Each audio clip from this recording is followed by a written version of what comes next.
Itong lugar na makikita nyo ngayon ay ang Takurong City o kilala sa tawag na City of Goodwill.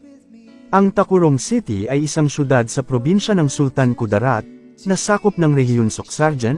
Makikita ang kahalagahan ng kultura at kasaysayan sa pang-araw-araw na pamumuhay ng mga tao.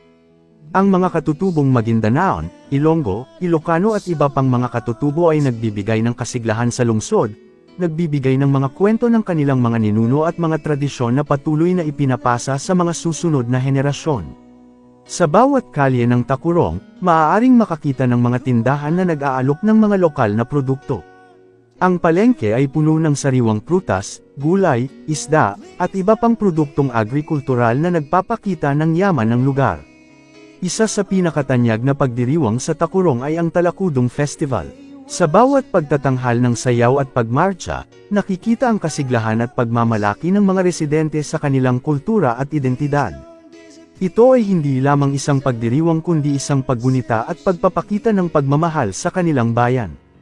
Sa larangan ng ekonomiya, patuloy na umuunlad ang Takurong City. Ang sektor ng agrikultura ay patuloy na nagbibigay ng kabuhayan sa maraming residente, habang ang kalakalan at industriya ay nagpapalakas sa ekonomiya ng lungsod. Sa kabuuan, ang Takurong City ay isang patunay ng pagkakaisa at pagmamalasakit ng mga mamamayan sa kanilang kultura, kasaysayan, at kinabukasan ng kanilang lungsod.